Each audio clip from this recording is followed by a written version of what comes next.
And before you put your financial future in the hands of somebody else, banking on student loan forgiveness is not a plan. So you have student loans. Hey, you and many people in America. In this video, I'm going to try to convince you as to why you should not wait for the government to pay off your student loans for you.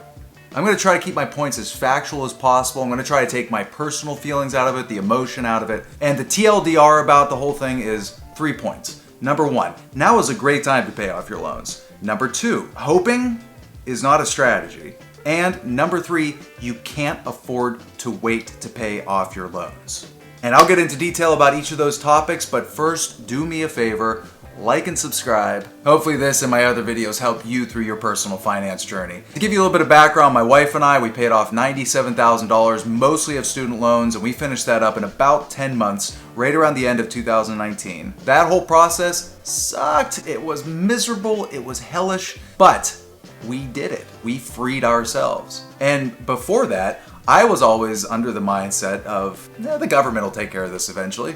The deficit, the predatory lending, etc., etc., etc. If I was still thinking like that, I'd still be up to my eyeballs in debt. And while yes, hey, student loan debt is a huge problem in America. I mean, there's more than what, 1.7 trillion at this point, something like that? And right off the bat, if you're an advocate for student loan forgiveness, if that's something you're fighting for, yeah, good for you. This isn't gonna be a video about what I think the government should do or anything like that. This is instead gonna be a video like, hey, here's what seems to be happening at the moment, and here's what you should probably do to take care of yourself.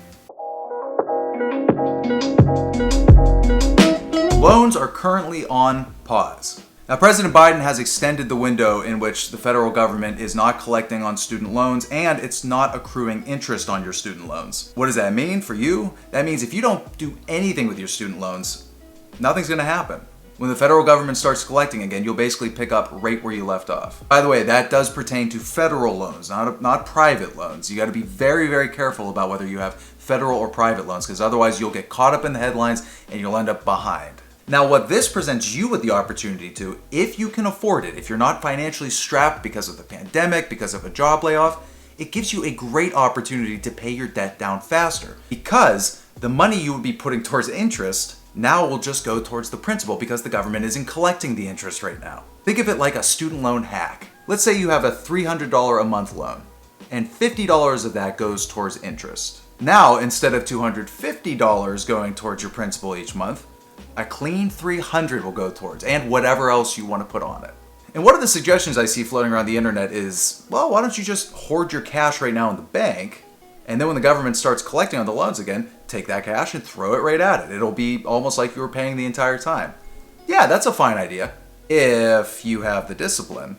Also, it's not just discipline. There is a certain mindset that comes along when you start to pay off your student loan debt and you see the numbers start to decrease and it starts to feel like a game, especially when you pay off those small loans first on the snowball method. So I would suggest if you can afford it, and that's an absolute if you can afford it, it's a great time to start paying off your loans.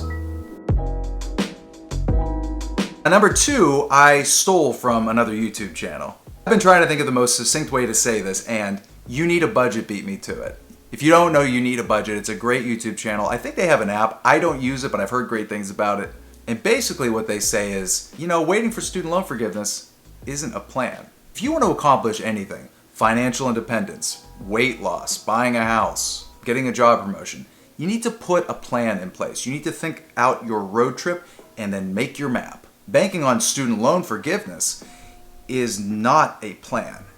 It's a wish. And yes, I understand the political tides have changed, so maybe you have some more optimism that it might happen, but the headlines seem to be contradicting each other. And the government doesn't have a great track history of forgiving student loans. Take the Public Service Loan Forgiveness Program. You may be familiar with this one. It's where if you're a public employee, a teacher, a firefighter, a police officer, and if you make minimum payments for at least 10 years, if you qualify, after those 10 years, your loans will be forgiven.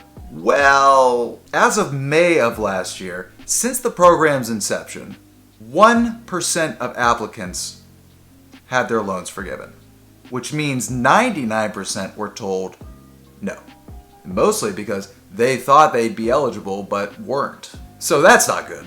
But of course, hey, who knows? Sure, this could be the time that it actually works correctly. After all, there are some programs that work better, like the disability forgiveness program. But is that something you want to hang your hat on? And look, I get it, because I used to be so mad at the situation we were in. I would think to myself, why is this even possible? That we can have this many student loans? I felt like we'd just been completely led astray by whatever, the system. But that's where we had to have our coming to Jesus moment. You are your only financial savior in this world. And when you start thinking like that, trust me, it changes things. Which brings me to the final reason. You can't afford to wait. You know, when I see the headlines about student loan forgiveness, I worry that it gives people false hope. But splash yourself with some cold water, because there is already ambiguity about whether that would even be legally possible. A lot of people are referencing that the president can just write off the student loans in accordance with the Higher Education Act. But as laid out in a Wall Street Journal editorial that I found, that particular authority pertains specifically to the federally guaranteed program. Federally. Try saying that. And that program was ended in 2010 and replaced with what we currently have. Even with that small level of ambiguity, there's already talk about legal battles, political battles. But stop, let's think optimistically. Let's say that $50,000 of your student loans are forgiven. When? At the moment, there are no serious proposals for any of this that have been made public. And knowing that once that happened, it would surely be litigated and argued. Optimistically, 6 months from now? A year? 3 years? 3.5 years? You have to ask yourself, can I afford to wait? Because one of the biggest factors in your financial independence is time. Let's run an experiment. We'll say you're saving for retirement in a collection of mutual funds that average about 10% return. You put $400 a month into that. That, by the way, is about the average student loan payment in America. If you start investing that now, today, 35 years from now, you're going to have $1,442,249.64. If the government pays off loans in 2 years and it takes you that long to wait, you wait that 2 years to start investing, you're going to have $1,182,778.22, a difference of nearly $300,000. That's the difference 2 years can make. And by the way, when you start investing more money as your income grows over time, that gap gets larger. Let's say you're investing $1,000 a month, that difference will eventually be $700,000. The choice is yours. And you need to be realistic about your situation. And hey, things could drastically change coming up. I mean, if we learned anything over the last 12, 13 months, is that who knows what could happen. And if something like that does appear to be happening on the horizon, we're going to have a completely different conversation. But for the time being, I'd seriously suggest that you pay off your loans pronto. One of the best parts of it is you have, maybe for the first time ever, an actual clear picture of why you're going to become wealthy. No tricks, no playing around with interest rates, no playing around with, this debt and that debt. It's like, oh, it's a very clear picture moving forward, because as it turns out, money is really not that difficult. In fact, most of it is kind of you and your behavior and how you spend it and how you save it. And when you have debt out of your life and you have $800 to $1,000 back in your pocket each month, these goals become very attainable. Check out my video about how to get out of debt. I will drop that in the description below. And hey, let me know in the comments what you think about all this. And before you put your financial future in the hands of somebody else, do me a favor and think all of this through. Make an informed decision. Don't leave it up to fate. Check out the rest of my channel, like and subscribe, tell your friends. Can't wait to read the comments. We'll see you next time. Thanks for stopping by.